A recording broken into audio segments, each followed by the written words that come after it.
Assalamualaikum warahmatullahi wabarakatuh. Selamat datang kembali di channel YouTube Menuju Lunas. Thank you banyak untuk teman-teman yang udah ngeklik video ini. Dan juga untuk teman-teman yang misalnya suka dengan videonya, jangan lupa untuk di-like videonya dan subscribe ya, karena subscribe itu gratis. Perkenalkan, nama gue Ulan. Gue adalah sosok yang masih memiliki hutang. Maksud gue untuk bikin video ini adalah buat nge-share pengalaman pribadi sampai gue menuju lunas ya. Sesuai dengan nama YouTube gue ya, Menuju Lunas. Jadi jangan sampai untuk teman-teman, jangan lupa untuk subscribe, karena itu bisa ngedukung gue untuk bisa nge-sharing apapun yang terjadi di dalam diri gue selama proses pelunasan gitu. Oke. Berapa hari lagi ya ke tahun baru? Kalau nggak salah 2 hari lagi nih, karena sekarang tanggal 29 Desember 2025. Jadi di tahun baru di 2026 kita berdoa supaya kita benar-benar bisa nyelesain seluruh hutang ataupun kewajiban kita ya guys, amin.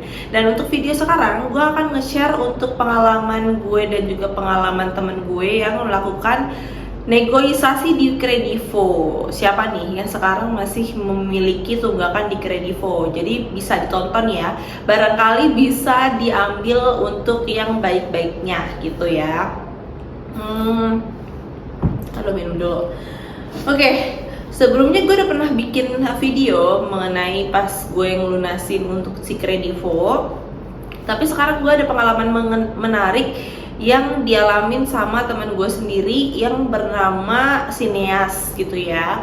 Jadi long story short, teman gue ini kondisinya memang lagi down.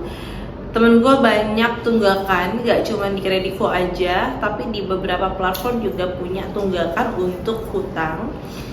Terus akhirnya ada galbay atau gagal bayar gitu. Jadinya didatengin oleh debt collector. Untuk tunggakannya itu 10 juta ke atas. Terus dia nggak bayar selama 1 tahunan. Terus menerus untuk debt collector DC-nya ini datang ke rumahnya dia melakukan penagihan guys. Kalau si temen gue itu jadi DC-nya itu datang ke rumah. Temen gue itu nggak pernah menghindar dari DC-nya. Jadi setiap ada DC yang datang, dia itu tipenya selalu nemuin dan selalu ngomong ke DC-nya kondisi yang benar-benar lagi dialamin. Jadi nggak ada apa ya, nggak ada takut ataupun nggak nemuin gitu ya. Jadi mentalnya udah mantap untuk bisa komunikasi ataupun nego. Terus menerus selama dia belum bayar, untuk DC-nya memang selalu datang ke rumah dia untuk nagih gitu. Terus terakhir dia cerita ke gue, jadi terakhir malah ada DC yang datang suami istri ke rumah dia dan ditemuin sama temen gue, akhirnya ngobrol. Dan DC-nya tuh nanya kan, ini kapan bisa diselesaikan, karena kondisinya udah lama juga bapak galbay. Kita pengen bapak walaupun sedikit tetap harus ada yang masuk, jadi bukan nggak masuk sama sekali untuk pembayarannya. Temen gue bilang, iya pak, kan kemarin saya sudah ngejelasin bahwa kondisinya sekarang memang lagi nggak ada uang sama sekali, jadi belum bisa bayar. Nego alot, alhasil ada untuk keputusan yang sangat-sangat mengejutkan. Keputusannya itu adalah dia nanya DC-nya, ya udah pak, sekarang gini deh, yang penting ada yang masuk. Tidak ada 10 juta sekian, bapak sanggupnya berapa untuk melakukan pembayarannya? Kalaupun memang niatnya itu pengen dicicil, it's okay, itu boleh, asalkan ada yang masuk, bukan yang nggak masuk sama sekali untuk dananya. Temen gue akhirnya ngide gitu ya, 500.000 deh. Berapa sih dia bilang kemarin? Dia pokoknya endingnya si DC-nya itu nawarin berapa ratus ribu, 500.000 pak. Oh nggak bisa, saya nggak kuat, teman saya bilang gitu kan. Ya udah pak, 400.000 nggak bisa juga pak, kan bapak tahu untuk rincian utang saya di mana-mana sekian.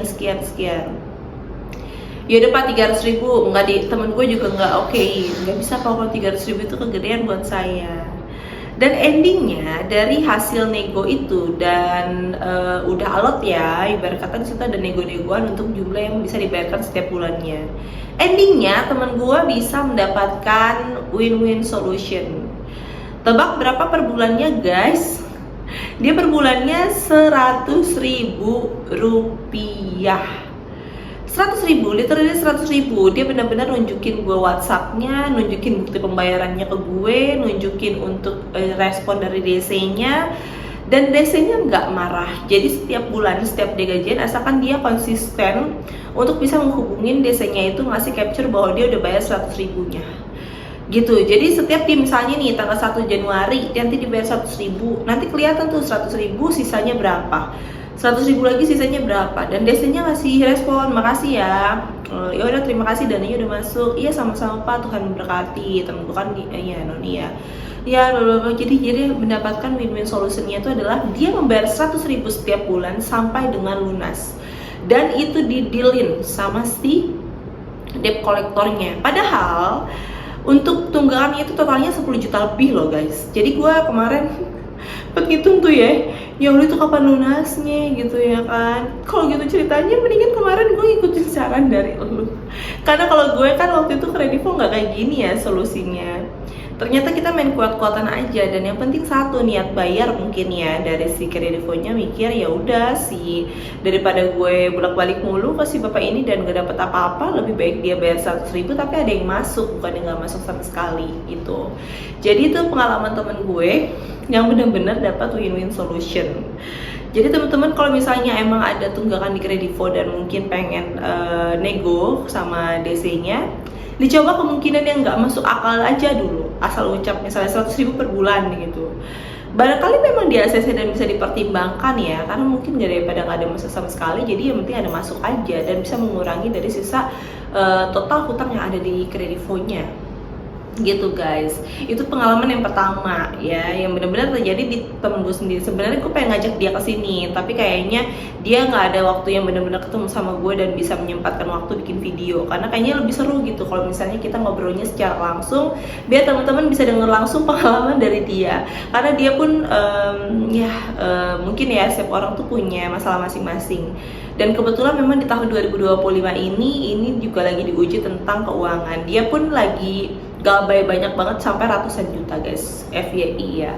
Jadi kita suka sharing-sharing aja gitu soal perhutangan. Karena ya balik lagi ya, mungkin dengan adanya kita sharing mungkin ada jalan keluar dan bisa ngurangin beban gitu. Nah itu yang pertama ya guys. Di spesial akhir tahun ini gue juga ada, jadi video ini gue akan gue cerita. Yang pertama tadi tuh temen gue sinias yang mendapatkan ternyata 100.000 per bulan sampai lunas.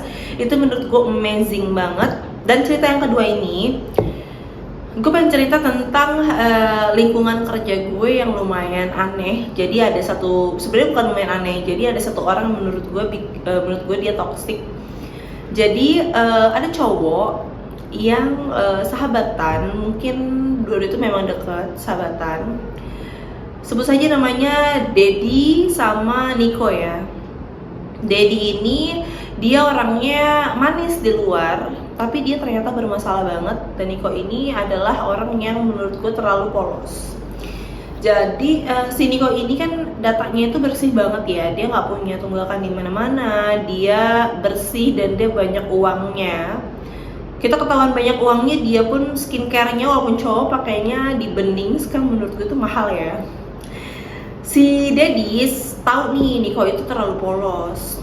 Jadi suatu saat dia menggunakan data si Niko ini untuk mengajukan proses pengajuan kartu kredit. Pokoknya ditipulah dari belakang ya guys. Temen gue si Niko ini data KTP-nya, selfie dengan KTP-nya, nggak tahu kenapa dikasih aja ke si Dedi. Terus akhirnya data si Niko ini selalu digunakan untuk pengajuan pay letter ataupun kartu kreditnya sama si Dedi gitu. Menurut gue tuh jahat banget ya, karena kondisinya lu teman sendiri dimakan gitu kan. Dan ternyata nggak habis sampai situ. Ternyata udah ada yang benar-benar berhasil ke pengajuannya dan datanya itu dipakai secara ilegal ya sama si Dedi. Terus itu nggak cuma sampai situ, ternyata makin kesini makin gila juga nih orang si Dedi ini ya. Dedi ini kemarin dia bukan ngambil ya, dia bilang pengen ngebantuin temen gue yang lain untuk ngejualin headset Apple. Kata dia udah sama gue aja deh dijualin gitu kan, berapa, 1 juta, oke, nanti gue misalnya kejual 1,2, 200 buat gue ya oke. Terus udahlah dikasihkan headsetnya ke dia. Pas dikasih ke dia, ternyata sama dia itu malah dikasih ke istrinya, ya kan, dikasih ke istrinya, terus katanya mau dijualin lagi sama temen istrinya, terus istrinya dihubungin malah nggak bisa, bilangnya lagi di luar kota, bla bla bla bla bla bla. Akhirnya kita temen-temennya kan juga gerah ya denger cerita kayak gitu ya. Lu katanya mau bantuin jualin doang, tapi ternyata untuk headsetnya diambil, duitnya nggak dibayar, malah headset lo kasih ke bini lo, terus bini lo juga hilang gitu. Terus sama-sama tuh katanya dia, ya udah deh akhirnya ini gue beli aja, berapa sih, 1 juta kan, nanti gue bayar pas gajian. Nah ini kita tunggu sampai gajian ya, untuk besok kayaknya gajian di tanggal 30 Desember. Coba kita lihat dia ini bener-bener bayar atau enggak. Kalau misalnya dia nggak bayar, abis lah kayaknya nih si Dede ini. Jadi gitu, untuk pengalaman kedua ini, teman-teman untuk kesimpulannya, lebih berhati-hati lagi sama orang deket ataupun teman kita sendiri dalam penggunaan data yang kita kasih. Jangan pernah ngasih KTP sembarangan, jangan pernah ngasih foto KTP selfie sembarangan, jangan pernah ngasih untuk foto selfie dengan KTP sembarangan, apalagi data-data kita itu nantinya kita nggak tahu diapain sama teman kita, apakah nanti diajukan proses pinjol, apakah nanti diajukan proses lain-lain. Karena kita nggak tahu ya, ternyata teman kita sendiri pun bisa ngehianatin gitu. Jadi lebih berhati-hati aja teman-teman. Semakin hari, semakin ganti tahun tuh semakin gila. Kadang-kadang orang tuh di luar nurul untuk melakukan kejahatan. Jadi kita ngejelasin hutang kita sendiri aja masih susah ya. Apalagi kalau nanti kita dikerjain lagi sama orang yang memang nggak punya otak akal yang lurus gitu. Jadi lebih hati-hati aja dalam menggunakan data-data kita, jangan sembarang kasih gitu, karena kita nggak tahu untuk kesempatan itu terjadi bukan karena niat pelakunya kan, tapi karena ada kesempatan. Jadi waspadalah itu kata Bang Napi. Jadi sekian untuk videonya, untuk yang gue alamin sekarang ini dan dari sekitar teman-teman gue juga mungkin bisa jadi bermanfaat buat teman-teman di luar sana. Happy New Year 2026 untuk semuanya. Mudah-mudahan di tahun 2026 adalah titik awal kita menuju pelunasan, dan mudah-mudahan semuanya kita dalam kondisi sehat dan rezeki yang melimpah. Gue ulan undur diri. Thank you banget udah nonton sampai dengan akhir. Wassalamualaikum warahmatullahi wabarakatuh. Bye bye.